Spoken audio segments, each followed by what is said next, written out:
അടിയന്തരാവസ്ഥയുടെ 50-ാം വാർഷികത്തിന്റെ ഭാഗമായി പുരോഗമന കലാസാഹിത്യ സംഘം കൂത്താട്ടുകുളം മേഖലാ കമ്മിറ്റി മൂവാറ്റുപുഴ ഫിലിം സൊസൈറ്റിയുടെ സഹകരണത്തോടെ ഫാസിസ്റ്റ് വിരുദ്ധ രാജ്യാന്തര ചലച്ചിത്രോത്സവം തുടങ്ങി. നഗരസഭാ അധ്യക്ഷ വിജയശിവൻ ഉദ്ഘാടനം ചെയ്തു. കലയെയും സംസ്ഥാനത്തെയും കൂടെ കൊണ്ട് നടത്തുന്ന കൂത്താട്ടുകുളത്ത് അത് ഇരുകൈയും നീട്ടി സ്വീകരിക്കുമെന്ന ഉറപ്പോടുകൂടി പുകാസയും മൂവാറ്റുപുഴ ഫിലിം സൊസൈറ്റിയുടെ സഹകരണത്തോടുകൂടി ഇങ്ങനെയൊരു ഫിലിം ഫെസ്റ്റിവൽ ആരംഭിക്കുമ്പോൾ നമുക്കെല്ലാവർക്കും പഴയ കാലത്തേക്ക് ഒരു മാത്ര നോക്കാതിരിക്കാൻ പറ്റില്ല.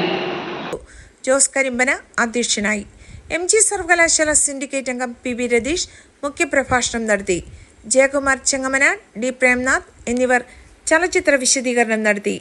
CN Prabhakumar, Sunny Kuriakose, Febish George, Arun Ashokan, AK Vijayakumar, Joshy Varghese, PK Ashokan എന്നിവർ സംസാരിച്ചു. ആ സാഹിത്യ സൃഷ്ടികൾ എങ്ങനെയാണ് ഒരു സമൂഹത്തെ സ്വാധീനിക്കുന്നതെന്നും അങ്ങനെ സമൂഹത്തെ ശരിയായ രൂപത്തിൽ, ശരിയായ നിലയിൽ, ശരിയായ ദിശയിൽ വികസിക്കാൻ ഉതകുന്ന സാഹിത്യ സൃഷ്ടികൾ, സാംസ്കാരിക ഇടപെടലുകൾ അവയുടെ പ്രസക്തി കൂടിയാണ് ഈ ചലച്ചിത്രോത്സവവും ഇതിൻ്റെ സംഘാടനവും കൊണ്ട് അർത്ഥമാക്കുന്നതും അത് ഉദ്ദേശിക്കുന്നു.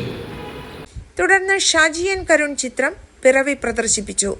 ശനി പകൽ 3-ന് ചാർലി ചാപ്ലിൻ ചിത്രം ദി ഗ്രേറ്റ് ഡിക്റ്റേറ്റർ, 6-ന് അടൂർ ഗോപാലകൃഷ്ണൻ ചിത്രം വിധേയൻ, ഞായർ 3-ന് റോമൻ പൊളാൻസ്കി ചിത്രം ദി പിയാനിസ്റ്റ്, 6-ന് മാർക്ക് ഹെർമാൻ ചിത്രം the boy in the striped pyjamas, തിങ്കൾ 3-ന് ടൈഗ വെറ്ററ്റി ചിത്രം ജോജോ റാബിറ്റ്, 6-ന് പാലസ്തീൻ ഇസ്രായേൽ സംഘർഷം ഡോക്യുമെന്ററി ദി അതർലാൻഡ്.